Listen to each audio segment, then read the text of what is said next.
224,603,000 ლარი. ასეთია საქართველოში საფონდო ბირჟაზე 2024 წელს დადებული გარიგებების ღირებულება. საფონდო ბირჟაზე აქტივობა კვლავ ობლიგაციებზე მოდის. 2024 წელს ბირჟაზე 59 მილიონი დოლარის, 2,2 მილიონი ევროს და 57,9 მილიონი ლარის ობლიგაციებზე დაიდო გარიგება. კალთელთაგარეთის მონაცემებით კი გასული წელი ობლიგაციების ბაზრისთვის იმითიც იყო გამორჩეული, რომ 21 საჯარო კორპორაციული ობლიგაციების ემისია მოხდა, რაც ადგილობრივი ბაზრისთვის ისტორიული მაქსიმუმია. ჯამურად სავალო ფასიანი ქაღალდებით კომპანიებმა 570 მილიონი ლარი ისესხეს. ამასთან სიახლე იყო ისიც, რომ თანხის მოზიდვა ამგზით ახალმა კომპანიებმა ცადეს და გასულ წელს 6 ახალი ემიტენტი გამოჩნდა ბაზარზე, რაც მცირე ბაზრისთვის ფიქრობ მნიშვნელოვანი რიცხვებია. ეს რიცხვები მასაც აჩვენებს, რომ იმ კომპანიების 66%, რომლებმაც თანხა ობლიგაციებით მოიზიდეს, დოლარში განათავსეს ობლიგაციები, თანხის 14% ევროთი არის მოზიდული, 20% კი ლარით. როგორ დაიწყო ბაზარმა 2025 წელი, არის თუ არა დაინტერესება ახალი კომპანიების მხრიდან კაპიტალის ბაზარზე გავიდნენ ინვესტიციების მოსაზიდად და როგორ აისახება კაპიტალის ბაზარზე პოლიტიკური ტურბულენტობა. ნინო ქურდიანი, საქართველოს საფონდო ბირჟის დირექტორის მოვალეობის შემსრულებელი გვერდდება. საქმის კურსში, ნინო მოგესალმები. დიდი მადლობა თქვენი დროისთვის. 2024 წელი მაინც აქტიური იყო კაპიტალის ბაზრისთვის, უბრალოდ ობლიგაციების ბაზრისთვის, რიცხვებიც აჩვენებს, რომ გაიზარდა ემიტენტების რაოდენობაც, მოზიდული რესურსიც იყო საკმაოდ მასშტაბური ობლიგაციების ბაზარზე. როგორი არის 2025 წლის დასაწყისი, დღეს რა ვითარებაში ვართ და რას ელოდებით? ნინო, მადლობა მოწვევისთვის. პირველ რიგში ვისარგებლებ შემთხვევით და უერთდები თქვენს სოლიდარობას მზია მაღლობელისა და ყველა უსამართლოდ დაპატიმრებული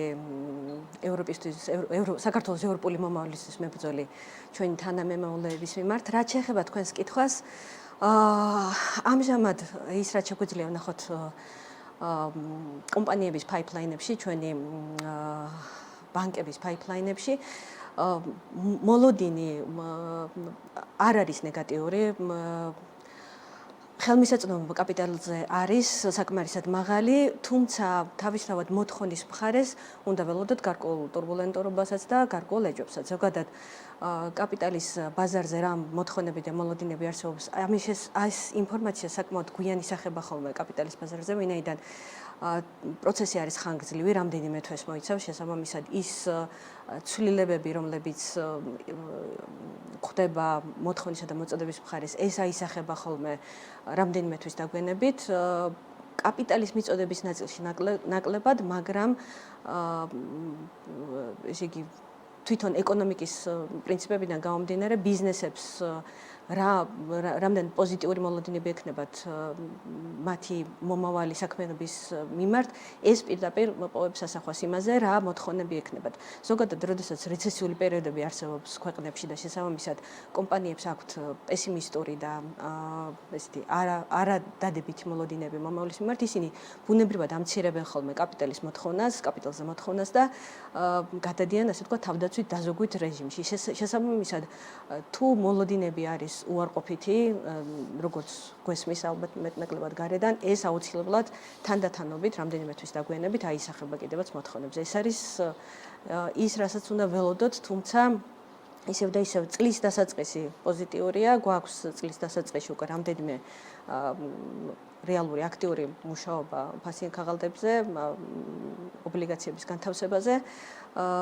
ალბათ თქვათ წლის შუიდან და მეორე ნახევრიდან უფრო სწორად დავინახავთ, იყო თუ არა, მოხდა თუ არა კორექტირებები ამ საერთო მოლოდინებში. ნინო, იყო თუ არა დაგეგმილი მაგალითად იანვარში თებერვალში რაიმე ტიპის ემისიები, რომლებიც გადავადდა თუ არ არის ეს ინფორმაცია ხელმისაწვდომი? ეს ინფორმაცია ბირჟამდე ნაკლებად მოდის, იმიტომ რომ ეს ასეთი ტიპის ინფორმაციები უშუალოდ ემიტენტებს ემუშავებიან განთავსების აგენტები, კორპორაციული ბანკები, შესაბამისად იქიდან ბირჟამდე მოდის უკვე რეალური განთავსებები, როდესაც მას შემდგომ, რაც ობლიგაციის ემისია მოხდება და შემდგომში განთავსდება ბირჟაზე. ამიტომ გაუქმებული განთავსების შესახებ ინფორმაცია არ აქვს. ყოველ შემთხვევაში რეალური განთავსება იყო და რეალური მოთხოვნაც ამ წუთებში ფაიპლაინში არის. დიახ. როდესაც ჩვენ საუბრობთ ქვეყანაში არსებულ პოლიტიკურ ვითარებაზე, ეხლა ისეთ ვითარებაში ვართ, როცა როგორც შიგნით ისე გარეთაც გაურკვევლობები ნამდვილად არსებობს, კაპიტალის ბაზრებზეც, გარი ბაზრებზეც კი არსებობს ეს გაურკვევლობები. ეს როგორ აისახება ხოლმე თვითონ აი ბიზნესის მოთხოვნებზე, საერთოდ ბიზნესის გეგმებზე. დღეს თუ შეგვიძლია ვთქვათ, რომ ეს ბიზნესის გეგმები მაინც გარკვეულწილად დაპაუზებული ან მოლოდინის რეჟიმშია თავად ბიზნესიც გადასული. ამაზე ალბათ ბიზნესებს უნდა ვკითხოთ, თუმცა თავისთავად ცხადია კომპანიები ასე იქცევიან. მათთვის მათ გეგმებზე გავლენას ახდენს რა მოთხოვნები და რა მოლოდინები გააჩნიათ მომავლის მიმართ. აი ეს ინდიკატორი, რომელიც არის კაპიტალზე მოთხოვნის ინდიკატორი, არის ერთგვარი ლაგინგ ინდიკატორს უწოდებთ ჩვენ ეკონომიკაში, ინდიკატორი, რომელიც ცოტა დაგვიანებით გვიჩვენებს ხოლმე, როგორ შეიცვალა მდგომარეობა ეკონომიკაში. ეს იგი თავდაცვით რეჟიმზე გადასვლას ახასიათებს ბუნებრივად კაპიტალზე მოთხოვნის შემცირება და ამიტომ ეს უფრო გვიჩვენებს მომავალში, ან უფრო მეტად დაადასტურებს იმ მოლოდინებს, რაც გვაქვს, ვიდრე წინასწარ გვიჩვენებს განწყობებს. დიახ. მინდა ვისაუბროთ დონორებთან ურთიერთობაზეც. დონორები და საერთაშორისო საფინანსო ორგანიზაციები იყვნენ ისინი, ვინც ამ ბაზარს ძალიან დიდი ბიძგი მისცა და მათი ემისიები, ლარში განთავსებული ემისიები, მე მგონი ყველას გვახსოვს. დღეს დონორების როლი როგორი არის იმ გართულებული ურთიერთობებს თუ გავითვალისწინებთ, რომელიც ბოლო თვეების განმავლობაში არის და ამას ხედავთ ჩვენ. მათი როლი დღეს რა არის და აი სად შეიძლება დანაკლისი ვიგრძნოთ უფრო მეტად? დონორებმა თავისი ძალიან დადებითი როლი შეასრულეს რამდენიმე წლის წინ, ეს საუბარი არის თქვა 3-5 წლის წინ, როდესაც აქტიურად ახდენენ განთავსებებს საფონდო ბირჟაზე, მათ შორის ლარის განთავსებებს, იმისთვის რომ წაეხალისებინათ ბირჟაზე დალისტვა. ამჟამად უკვე ამის საჭიროება ყოველ შემთხვევაში ამ ეტაპზე არ არის, მაგრამ არის სხვა ცუდი ამბავი იმ მხრივ, რომ მაგალითად ჩვენ გავიგეთ, რომ USAID-მა შეწყვიტა ყველა პროექტი, რომელიც აქამდე საქართველოში ჰქონდა, მათ შორის ფინანსური ინოვაციების პროგრამა, რომელიც იყო ძალიან დადებითი, ძალიან მნიშვნელოვანი სტიმული ეკონომიკის განვითარებისთვის, მათ არაერთი კარგი პროგრამა განახორციელეს, მათ შორის უშუალოდ კაპიტალის ბაზრის განვითარებისთვის, სხვადასხვა პროექტების შემუშავებისთვის, კანონ პროექტების შემუშავებისთვის, ემისიების წახალისებისთვის და ეს ამ პროგრამის ჩახსნა ვფიქრობ, ნამდვილად უარყოფითად აისახება, იმიტომ რომ მათ ჰქონდათ კიდევ არაერთი გეგმა კაპიტალის ბაზართან დაკავშირებითაც, რა თქვათ, გეპები არსებობდა, როგორ შეიძლებოდა ეს აღმოფხრილიყო და როგორ უნდა გვემუშავა იგივე კაპიტალის ბაზრის გასააქტიურებლად და ეს იქნება უდაოდ ძალიან დიდი დანაკლისი მთლიანად ქართული ეკონომიკისთვის. დიახ. მინდა ვისაუბროთ საპროცენტო განაკვეთებზეც. ჩვენ რასაც ვუყურებთ ბოლო პერიოდში, სესხების საპროცენტო განაკვეთები განსაკუთრებით ლარში არის გაზრდილი. ამ განაკვეთების ზრდა, რა თქმა უნდა, გადაეცემა ბიზნეს სესხებსაც და გადაეცემა, რა თქმა უნდა, ობლიგაციების თქვათ კუპონს თუ განაკვეთს თუ როგორც იქნება.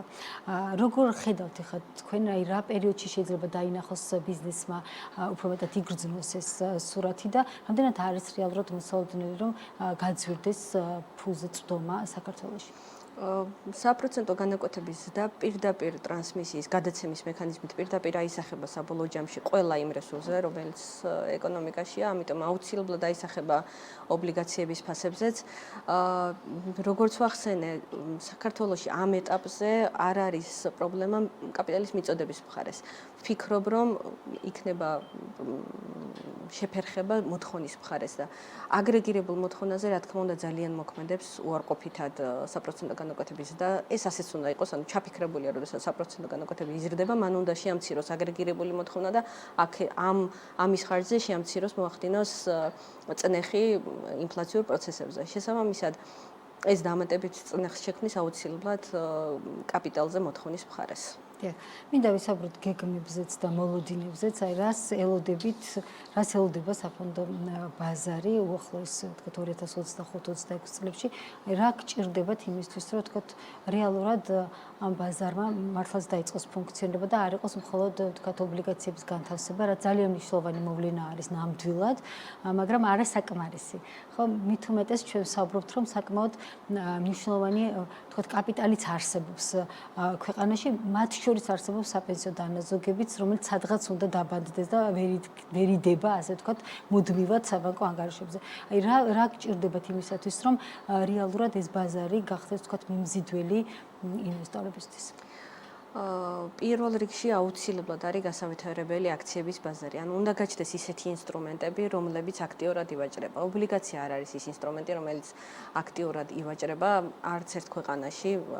ყველა ქვეყანაში ეს ტვირთი, ასე ვთქვათ, ლიკვიდურობის ტვირთი გადმოდის აქციებზე და აქციებთან გათანაბრებულ სხვა ტიპის ფულდ ინვესტიციებზე, როგორც არის მაგალითად ETF-ებზე. ამ ხრივ შეიძლება კარგი ბიძგი ყოფილიყო პირველ რიგში პრივატიზაციები, სახელმწიფო საწარმოთა პრივატიზაციები, ასევე სხვადასხვა ტიპის ფულდ ინვესტიციების შემოტანა, როგორც არის იგივე რიტები, ანუ უძრავი ქონების ტრასტები. რომელიც საუბრობს და ჯერ კიდევ არ ჩანს? ჯერ კიდევ არ ჩანს, ჯერ კიდევ მუშაობის პროცესია. ვფიქრობ, რომ ალბათ იმედი მაქვს ახლო მომავალში იქნება. ყოველ შემთხვევაში უკვე ჩაშვებული უნდა ყოფილიყო ეს პროექტი. ამის გარეშე კაპიტალის ბაზარზე იმ აქტიურობას არ უნდა ველოდოთ, რომელიც გვჭირდება. თუმცა შემიძლია გითხრათ, რომ ბაზრის მონაწილეები საინვესტიციო ბანკები აქტიურად მუშაობენ ინვესტორებთან ამ ხარის გააქტიურებაზე, იმისთვის, რომ კომპანიებმაც საკუთარი აქციებიც დალისტონ და გამოიტანონ ბირჟაზე, ასე რომ აი ამ აქტიური ჩართულობით, ყველა მხარის აქტიური ჩართულობით შესაძლოა ვნახოთ შედეგი. დაველოდოთ, ნახოთ, ძალიან დიდი მადლობა ნინოს სტუმრობისთვის. როგორც ხედავთ, არის გარკვეული ეს ტურბულენტობა, რომელიც ბიზნესის მოლოდინებზეც აისახება. იმედია, რომ ეს არ გადაეცემა ხანგრძლივადიანი არ იქნება და დროზე მოხდება ვითარების განმოხატვა, რომელიც დღეს ქვეყანაშია. მადლობა ნინო ქურდიანი, ფინანსისტი და საქართველოს საფონდო ბირჟის დირექტორის მოვალეობის შემსრულებელი იყო ჩვენი სტუმარი.